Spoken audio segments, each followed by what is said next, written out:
The Palace of Eternal Shadows stood tall against the crimson sky of Nocturnus Prime, a world where true daylight never came. The twin dying suns cast their weak red glow across the land, and the Valari people had lived in this beautiful darkness for over 50,000 years. Princess Serafina Valdros walked through the marble corridors of her home, her midnight gown flowing behind her like liquid shadow. She was 847 years old, though she looked no older than 25. Her pale skin glowed softly in the dim light, and her eyes burned with the deep crimson color that marked all members of the royal bloodline. The Valari were immortal beings who fed on life essence to survive. They possessed supernatural speed and strength, and their empire stretched across 12 star systems. Other species feared them, respected them, and sought their favor. But for all their power, the Valari had lost something precious over their long existence. They had forgotten how to feel. Serafina paused at a tall window and stared out at the darkness. She could not remember the last time she had felt excited about anything. Joy, sorrow, love, anger, all of these emotions had faded over the centuries until only emptiness remained. She existed, but she did not truly live. A servant appeared beside her with a formal bow. "Your Highness, the Emperor requests your presence in the throne room immediately." Serafina followed the servant through the winding hallways until she reached the massive doors of the throne room. Crystal chandeliers hung from the ceiling, filled with captured starlight from dying suns. Her father, Emperor Valdros, sat upon his obsidian throne with the weight of 12,000 years pressing down upon his shoulders. "Serafina," he said in his deep ancient voice, "the Galactic Council has called a diplomatic summit on Nexus Prime Station. You will attend as the representative of our empire." She bowed her head in acceptance. She knew what this meant without asking. These summits were always about the same thing. "3 princes have formally requested your hand in marriage," her father continued. "Prince Kethrek of the Zorathi Hegemony, Prince Meladine of the Etherian Collective, and Prince Vorgoth of the Obsidian Empire. You will evaluate their offers and choose wisely for the good of our people." Serafina wanted to scream that she would not be traded like property. But what would be the point? She had learned long ago that her feelings did not matter to the Empire. Besides, she barely had any feelings left.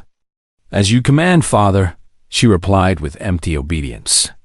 2 weeks later, Princess Serafina arrived at Nexus Prime, the massive space station that served as neutral ground for galactic diplomacy. Ships from 100 different worlds docked at its many ports, carrying representatives of species she had studied but never truly understood. Among them were the humans. Serafina had read about humans in the Imperial archives. They came from a harsh world called Earth, a planet of extreme weather and dangerous conditions. Their lives lasted less than a century, which seemed impossibly brief to someone who measured time in millennia. The archives described them as unremarkable, neither strong nor particularly intelligent. The human delegation had been given quarters in the lower levels of the station, far from the luxury suites of the major powers. Their ambassador was a woman named Linda Morrison, and her small staff of assistants handled translation and cultural duties. One of those assistants was a young man named Daniel Cooper. Daniel was 28 years old, born on a struggling colony world where survival was never guaranteed. He had worked hard to earn his position in the diplomatic corps, studying languages until he could speak 7 alien tongues fluently. But here on Nexus Prime, he was nobody important. Just a junior translator assigned to low-priority meetings. The formal reception on the third night brought representatives from all attending species together in the grand ballroom. Serafina stood near the center of the room, surrounded by admirers who meant nothing to her. The 3 princes competed for her attention with increasingly desperate displays. Prince Kethrek was a massive reptilian warrior with dark green scales. He boasted about his military conquests and the worlds he had crushed beneath his claws. Prince Meladane was a being of pure energy who glowed with blue light. He whispered promises of eternal merger and shared consciousness. Prince Vorgoth was made of living crystal that hummed with hidden power. He presented gifts of rare gems worth more than entire planetary economies. Seraphina smiled politely at each of them and felt absolutely nothing. Across the ballroom, Daniel Cooper was trying to stay invisible. Ambassador Morrison had warned him not to draw attention to himself. Humans were barely tolerated at these events, and any mistake could damage their diplomatic standing. He was carrying a stack of data tablets when he turned a corner and collided with someone walking the other way. The tablets scattered across the floor with a loud clatter, and Daniel dropped to his knees to gather them while apologizing frantically. "I am so sorry," he said without looking up. "Please forgive me. I was not watching where I was going." "It is nothing," a female voice replied, and something in its tone made Daniel raise his eyes. She was the most beautiful being he had ever seen. Her skin was pale as moonlight, her hair black as space itself, and her crimson eyes seemed to glow with inner fire. She wore a gown made of living shadows, and a crown of blood-red gems rested on her head. Princess Seraphina looked down at the human kneeling before her, and something strange happened. When their eyes met, she automatically reached out with her ability to sense emotions through blood. It was something she did without thinking after centuries of practice. But what she sensed from this human was unlike anything she had experienced before. There was warmth in his blood. Not just physical warmth, but something deeper. His emotions burned with an intensity that she had forgotten could exist. Hope and determination and kindness all mixed together in a fire that should have been impossible in such a brief life. "Are you all right, Your Highness?" Daniel asked, noticing the strange expression on her face. Seraphina realized she had been staring at him in silence. She forced her features into the cold mask that royalty demanded. "I am fine," she said, though her voice wavered slightly. "You are human, are you not?" "Yes, Your Highness. My name is Daniel Cooper. I work as a translator for the human delegation." "Daniel Cooper," she repeated, and his name sounded strange on her tongue. "I believe we shall meet again." She walked away before he could respond, her shadow gown trailing behind her. Daniel stood frozen, wondering what had just happened and why his heart was beating so fast. From across the ballroom, the three princes watched the exchange with growing concern. None of them understood why the Valari princes had stopped to speak with an insignificant human.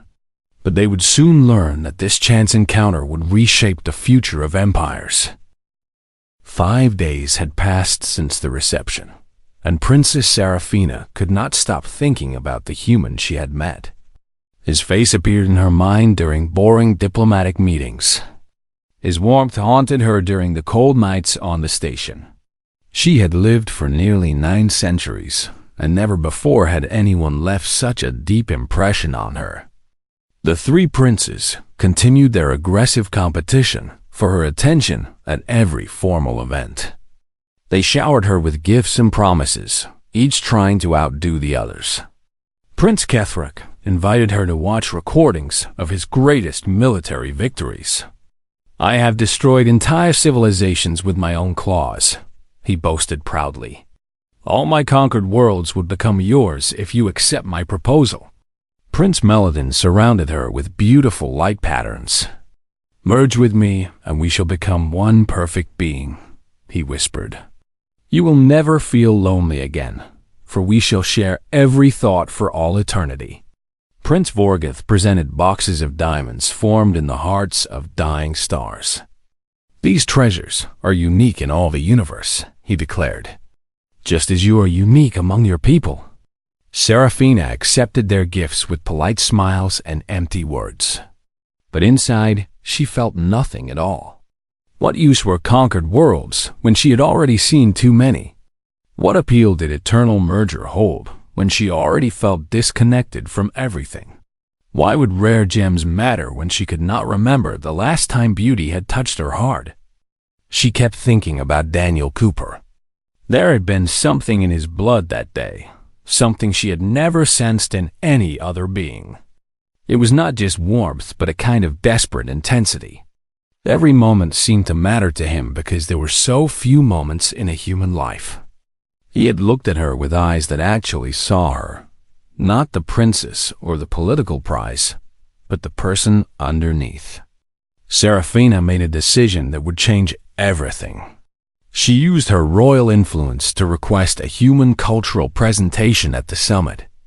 The request surprised everyone, but nobody dared question the princess openly. The Galactic Council agreed to add the presentation to the schedule. Ambassador Morrison was shocked when she received the notice. Humanity had never been asked to present anything at a major summit. They were usually ignored completely. "We need someone who can explain human culture to alien audiences," she told her staff. "Someone who understands other species, but can still show what makes us special." Everyone looked at Daniel Cooper. Daniel did not sleep that night. He wrote and rewrote his presentation dozens of times, searching for the right words. What could he possibly say that would matter to beings who had lived for thousands of years and ruled entire star systems? The presentation hall was full when Daniel walked to the speaking platform. Representatives from dozens of species filled the seats, most wearing expressions of polite boredom. Why should they care about a minor species that had only recently discovered faster than light travel? In a private viewing chamber above the hall, Princess Serafina watched through one-way glass. She had told no one she would be observing. She wanted to watch without the distraction of courtly manners. Daniel took a deep breath and began to speak. "I come from a small colony world where nothing was easy," he said, his voice carrying clearly through the hall. "We had no advanced technology to save us, no ancient wisdom to guide us. Every harvest could fail. Every winter could kill, and every year we fought just to survive." The boredom in the audience started to fade. Humans do not live very long compared to most species in this room. We do not have centuries to learn and grow and experience the wonders of the universe. We have decades at best, often less.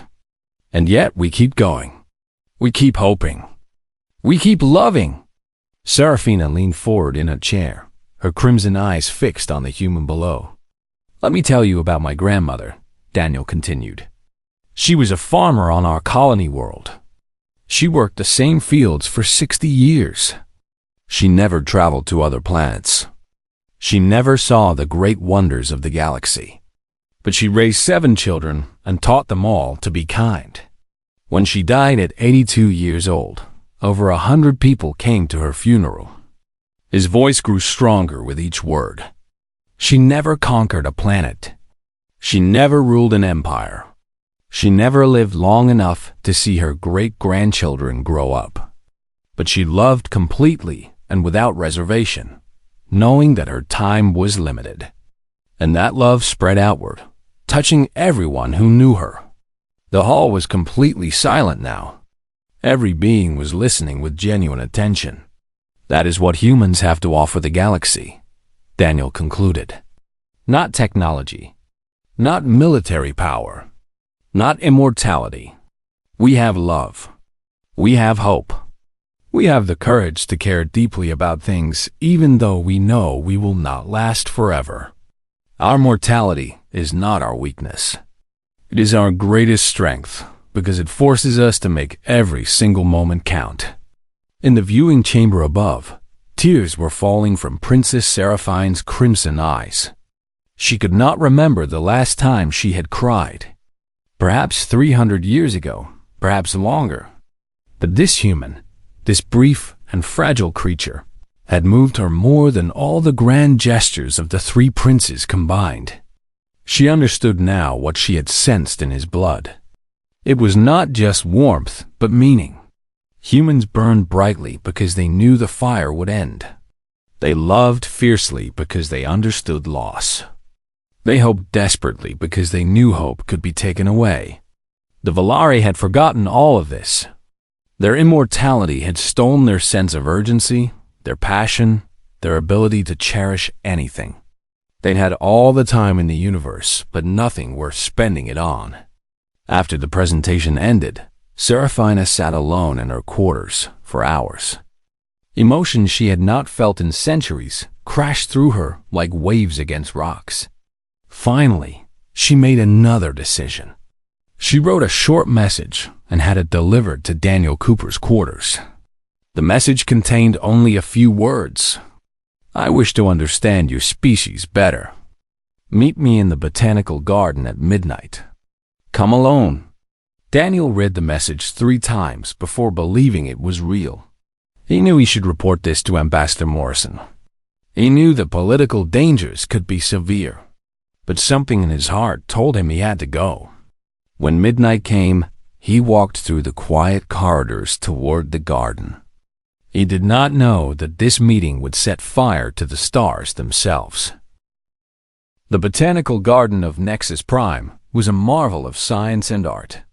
Plants from 100 different worlds grew together under an artificial sky that displayed famous starscapes. At midnight, the projection showed the glowing arm of a distant galaxy, casting silver light across the winding paths.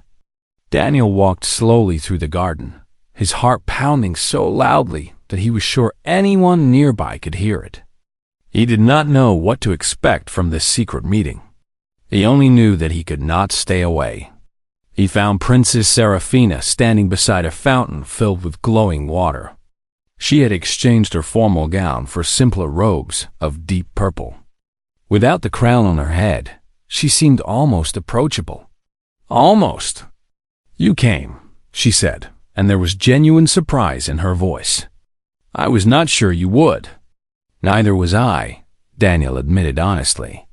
"Ambassador Morrison would probably send me to work on a cargo ship if she knew I was here." A faint smile crossed the princess's pale face. It was the first time Daniel had seen any expression on her features besides cold indifference.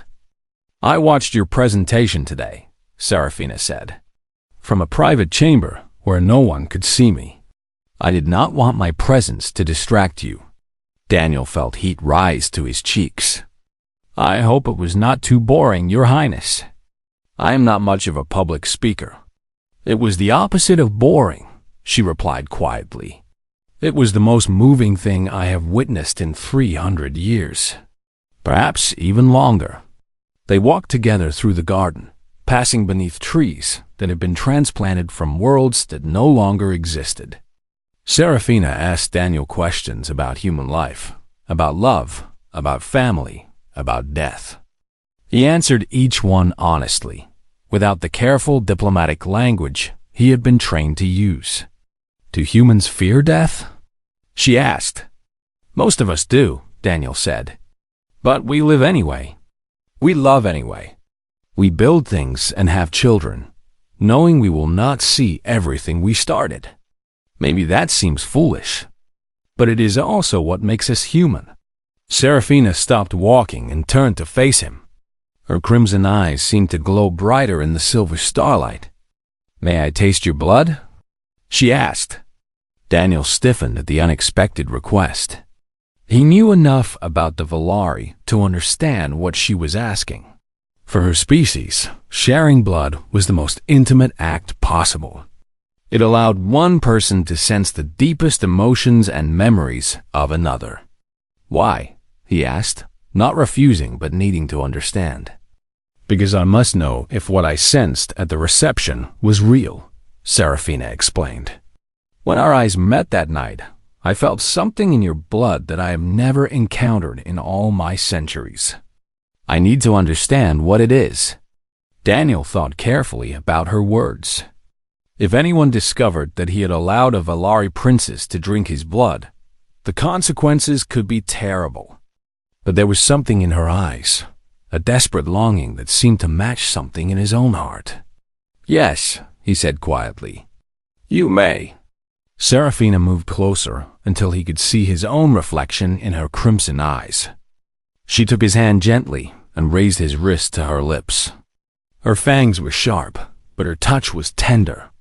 When she bit down, Daniel felt only a brief sting followed by spreading warmth. Then everything changed. Serafina gasped as the taste of his blood flooded her senses. She had consumed life essence from countless beings over the centuries, but nothing had ever been like this. His emotions crashed over her like giant waves, raw and powerful and completely overwhelming. She felt his love for his family back on the colony world. She felt the warmth of his grandmother's kitchen. She felt the pride in his mother's eyes when he joined the diplomatic corps. She felt his fear, not of death, but of not mattering, of passing through life without making any difference. She felt his hope, stubborn and unbreakable despite every hardship. And beneath it all, she felt something new and terrifying. He was beginning to develop feelings for her. This human, who had met her only once, was already starting to care about her, not as a princess or a political prize, but as a real person. Serafina stumbled backward, overwhelmed by the intensity of what she had experienced. Daniel caught her before she could fall, his arms wrapping around her instinctively. "Are you all right?" he asked with genuine worry. "Did I do something wrong?" "No," she whispered, looking up at him with wonder. "You did nothing wrong. You are simply more than I ever expected any being to be." They stood there together in the silver light, a princess of shadow and a human diplomat, and neither wanted to move. For the first time in 8 centuries, Serafina felt truly alive. And for the first time in his life, Daniel felt like he truly belonged. But they were not alone. Hidden among the alien plants, 3 pairs of eyes watched the scene with growing alarm. Prince Kethrak's spies had followed the princess when she left her quarters. They had grown suspicious of her changed behavior since the human presentation. What they witnessed now was beyond anything they expected. Within the hour, the spies reported to their master. Prince Kethrak immediately summoned the other 2 princes to an emergency meeting. "The Valari princess has formed an attachment to a human," he growled, his claws scratching the table in anger. "She allowed him to touch her. She allowed him to hold her in his arms." Prince Meladine flickered with angry blue energy. "This is impossible. How can she reject beings of our greatness for such an insignificant creature?" Prince Vorgoth's crystal body hummed with displeasure. "It does not matter how. What matters is what we do about it. If she chooses the human, we all lose. Then we must eliminate the human," Kethrak said simply. "Without the object of her fascination, she will return to her senses." The 3 princes formed an alliance that night, united by their shared goal of destroying Daniel Cooper. They approached the Galactic Council with formal complaints, accusing the human delegation of violating diplomatic rules. They claimed that Daniel had used forbidden methods to bewitch the princess. Rumors spread through the station like fire. Some said humans possessed hidden mind control abilities.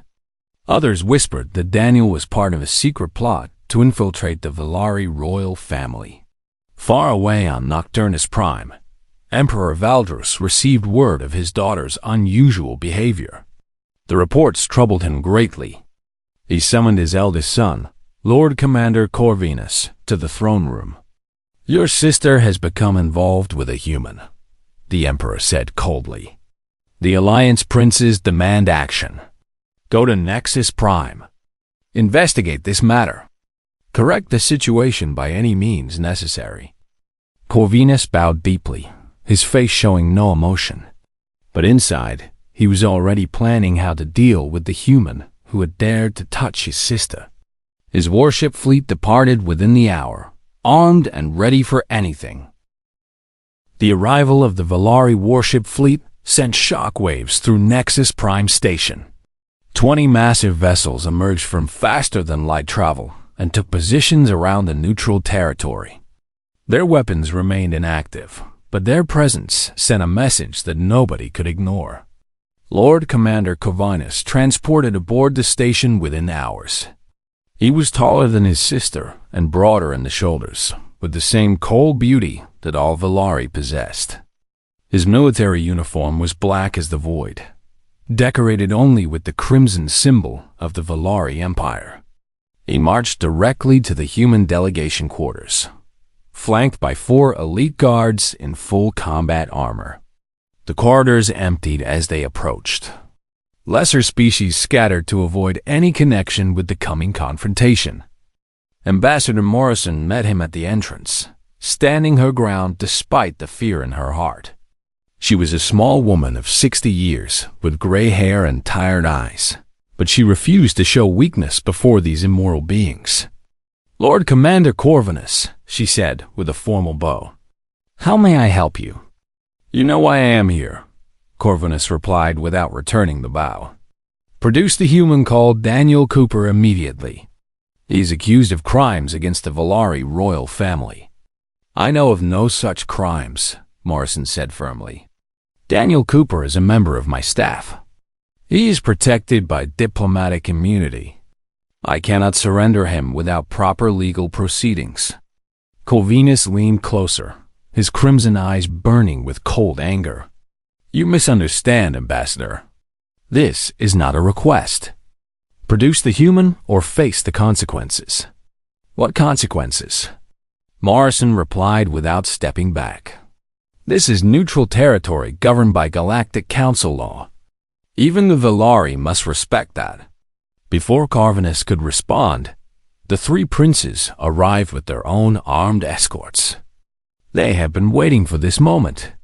"We stand with Lord Commander Corvinus," Prince Kethrak declared loudly. "The human has bewitched a royal princess through forbidden means. This is an act of war against all our nations." Prince Meladon pulsed with aggressive light. "We demand justice. Surrender the human or face the combined power of 4 great empires." Prince Vorgoth added his rumbling voice. "Our fleets are already in position. Humanity has fewer than 30 warships total. You cannot possibly win this fight." Morrison felt the weight of impossible odds pressing down on her, but she refused to give in. "I will bring this matter to the Galactic Council for proper judgment. Until then, no member of my staff will be surrendered." The confrontation was interrupted by Princess Seraphina herself. She swept through the corridor like a storm, her shadow gown billowing behind her, her crimson eyes blazing with fury. "Corvinus," she said in a voice that could freeze fire, "what is the meaning of this?"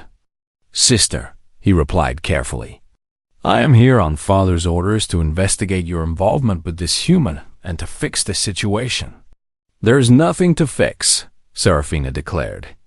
"Daniel Cooper has done nothing wrong. I invited him to meet with me. Any crime is mine, not his." The 3 princes exchanged worried looks. They had expected the princess to be embarrassed by her brother's arrival. They thought she would quickly give up her strange attachment. Instead, she was openly defending the human. "Seraphina," Corvinus said more gently, "you are confused. This creature has somehow affected your mind. Come home with me, and in time you will think clearly again." "I am thinking clearly for the first time in centuries," she replied. "And I will not abandon Daniel to face false accusations alone." The standoff continued for hours as more fleets arrived. The 3 princes had called for backup, and now nearly 100 warships surrounded the station. Human colony worlds sent frantic messages asking if they should prepare for war. Inside the station, tensions finally exploded when Prince Kethrak issued a formal demand to the Galactic Council. "Surrender Daniel Cooper within 12 hours, he announced, "or we will take him by force. Any species that interferes will be considered our enemy." The council chambers erupted into chaos. Representatives shouted in dozens of languages. Some demanded that the humans comply to prevent wider conflict. Others argued that giving in to threats would set a dangerous example. Daniel watched the chaos through a screen in the human quarters. His heart was heavy with guilt. All of this was happening because of him, because he had dared to meet with a princess far above his station. People might die because he could not control his emotions. He made a difficult decision. "Ambassador Morrison," he said quietly, "I request permission to address the Galactic Council." "Are you insane?" Morrison replied. "They will destroy you. The princes want your blood, and half the council would gladly give it to them." "Perhaps," Daniel admitted, "but staying silent will not save anyone. If I am the cause of this crisis, then I should be the one to try ending it." Serafina was present in the human quarters. She had refused to leave Daniel's side despite her brother's demands. She took his hand and looked into his eyes. "You do not have to do this," she said. "We could run away together. I know places where even my father cannot reach." "And leave your people to face war because of me?" Daniel shook his head. "No, I will not be responsible for conflict between our species. Let me speak. Perhaps I can find words that will end this." Against her better judgment, Ambassador Morrison agreed to request an audience before the council. The request was granted, mostly because many representatives hoped the human would simply surrender himself. The council chamber was enormous, designed for beings of every size and shape. Daniel walked to the central platform feeling impossibly small beneath the gaze of emperors and princes, who had ruled the stars since before humans existed. Prince Kethrak smiled with anticipation. Prince Meladin flickered with hungry energy. Prince Vorgoth hummed with satisfaction. They were certain this insignificant creature would beg for mercy. Lord Commander Corvinus watched with cold eyes, ready to take the human prisoner the moment he surrendered. Only Princess Serafina looked at Daniel with faith. She believed in him even when he barely believed in himself. Daniel took a deep breath and began to speak. "I stand before you accused of bewitching a princess through forbidden means," he said. "I have no magic. I have no special technology. I have no power that could possibly affect a being as ancient and wise as Princess Serafina." His voice grew stronger. "What I have is something every human possesses from birth. I have the ability to love completely, to care deeply, to hope despite impossible odds. These are not weapons. They are simply part of who we are." The chamber fell silent as Daniel continued. "Princess Serafina did not become attached to me because I tricked her. She became attached because I showed her something immortal beings sometimes forget. I showed her that every moment matters, that love is precious because it can be lost, that hope is beautiful because it survives in darkness." He turned to face the princes directly. "You offered her conquered worlds, an eternal merger, and treasures beyond counting. But you never offered her genuine feeling. You never offered the simple joy of being truly known by another. You offered everything except the one thing she actually needed." Corvinus raised his hand to stop Prince Kethrak from attacking. Something in the human's words had caught his attention. "You speak of love," Corvinus said, "but your species dies within a century. What love can you offer that will not end in sadness?" Daniel met his eyes without fear. "All love ends in sadness, Lord Commander. That is what makes it precious. If something lasts forever, you never have to treasure it. But when time is limited, every moment becomes a gift." He turned to address the entire council. "I do not ask you to spare my life. I only ask that you listen to what I am about to say, because it might be the most important truth any human has ever spoken to the stars." The galaxy held its breath as Daniel prepared to deliver the speech that would change everything. Daniel looked around the Galactic Council chamber at the ancient faces watching him. Some showed contempt. Some showed curiosity. He understood that his next words might be his last, but silence would save nobody. "When I was a child," he began, "my grandmother told me a story about two lovers separated by an ocean. One was immortal and the other was mortal. Everyone said their love was foolish. Why love someone who will die? Why treasure something that cannot last? The chamber remained silent as Daniel continued. But the mortal did not see his short life as a curse. He saw it as a gift. Every sunrise was precious because he knew there would be only so many. Every kiss was treasured because each one brought him closer to the end. And the immortal, who had watched a million sunrises without feeling anything, finally learned to see the world through his eyes. Prince Kethrak shifted impatiently. What is the point of this foolish tale? The point, Daniel replied calmly, is that the immortal chose the mortal not despite his limited time, but because of it. She chose passion over permanence, feeling over forever. And in the end, she said that 50 years with him meant more than 50,000 years alone.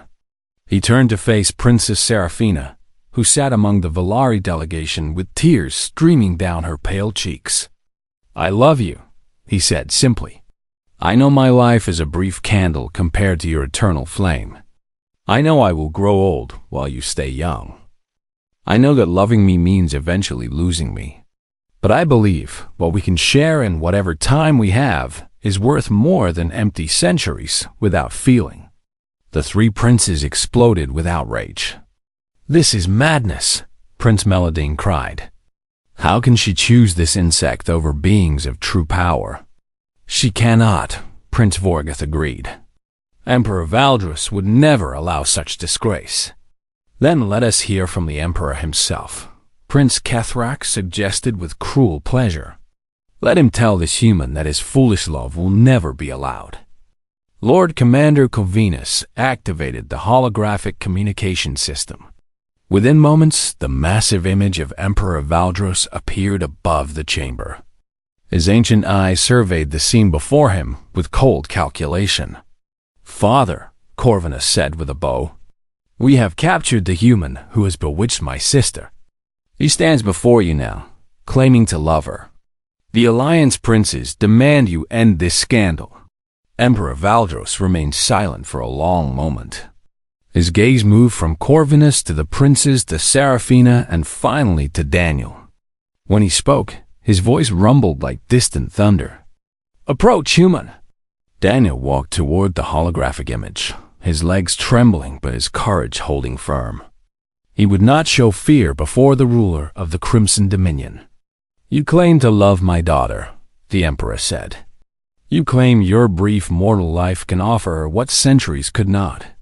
These are bold words from a creature younger than my shortest nap. They are true words, Your Majesty, Daniel replied. Bold only because truth requires courage. And if I refuse this union? If I command my daughter to forget you and come home? What then? Seraphina rose from her seat and walked to stand beside Daniel. She took his hand and faced her father with defiance burning in her eyes. Then I will give up my title, she declared. I will surrender my place in the royal family and everything that comes with it. I would rather spend 50 years with Daniel than 10,000 more years feeling nothing. The chamber gasped at her words. No Velari princess had ever renounced her bloodline for any reason. Emperor Valdros studied his daughter's face for a long time. Something in his ancient eyes seemed to soften slightly. You remind me of someone, he said quietly. Someone I loved very much, very long ago. Corvinus looked at his father with confusion. Father, what do you mean? Your mother was not born Velari, the Emperor revealed. She was mortal when I first met her. A being from a species that no longer exists, whose lives were even shorter than human lives. I offered her immortality. I offered to make her one of us so we could be together forever. The chamber fell into stunned silence. She refused, Valdros continued. She told me that immortality would change who she was. It would drain away the passion that made me love her. She chose to remain mortal, knowing it meant leaving me someday. And I loved her enough to accept that choice. Tears began to fall from the Emperor's ancient eyes. She taught me that courage is not living forever, he said. Courage is living fully while you can. She taught me that love is not about possession, but about cherishing. When she finally passed, I understood that our time together, brief as it was, had been worth more than all the empty ages before. He looked at Daniel with new respect. You speak truth, human. Your mortality is not weakness. The fire burns brighter because it knows it will end. Prince Kethrak could not contain himself. Your Majesty, you cannot possibly allow this. Cannot? The Emperor's voice became cold and dangerous. You dare tell me what I cannot do? You three princes who conspired against my daughter's happiness? You who threatened humanity for the crime of being loved? The princes shrank back as the Emperor's anger focused on them. You offered my daughter conquered worlds and empty eternities. You offered everything except your hearts, because you have no hearts left. You have lived so long that you forgot how to feel, and you hate this human for reminding you what you have lost. He raised his hand in command. I declare that Daniel Cooper is under protection of the Crimson Dominion. Any harm to him will be considered war against my empire. The Alliance fleets will withdraw immediately or face destruction. The princes looked at each other in disbelief. Their united front crumbled instantly. Without Valari's support, none dared challenge humanity alone. Furthermore, Emperor Valdros continued, I recognize the bond between my daughter Seraphina and Daniel Cooper as valid under our law. Anyone who challenges this bond challenges me. Corvinus stepped forward and bowed. I understand now, Father. I withdraw my forces and offer apologies to my sister and her companion. One by one, the Allied fleets began leaving Nexus Prime. Their threats meant nothing without Imperial support. The crisis that threatened the galaxy melted away like frost under warm suns. Daniel found himself wrapped in Seraphine's embrace. Her arms held him tight as centuries of coldness finally thawed in her heart. Around them, the council erupted in chaos, but neither noticed. They saw only each other. In the weeks that followed, humanity's position in the galaxy transformed completely. Other species began seeking human perspectives on emotion and connection. Human art and music spread across the stars, teaching ancient beings what it meant to truly feel. Daniel and Seraphina traveled together to Nocturnus Prime, where Emperor Valdros himself welcomed them. The ancient ruler embraced his daughter and her human love, grateful she had found what he once knew. On their first evening on the Twilight World, they stood together watching the twin suns set. The crimson light painted the sky in colors no human had ever witnessed. I do not know how many years we will have, Seraphina said softly. Your life is so short compared to mine. Daniel smiled and held her hand.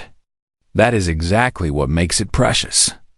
Every day I wake beside you is a gift. Every moment we share matters because we know it cannot last forever. You have taught me something 8 centuries could not, she replied. You have taught me how to live. She pulled him close and kissed him as the suns vanished below the horizon. For the first time in nearly 1,000 years, Princess Seraphina of the Blood Court felt completely alive. And across the galaxy, other species finally understood that humanity, with all its fragility, possessed something no technology could create and no immortality could replace. They possessed the courage to love with their whole hearts, knowing that love would someday end. And that made all the difference.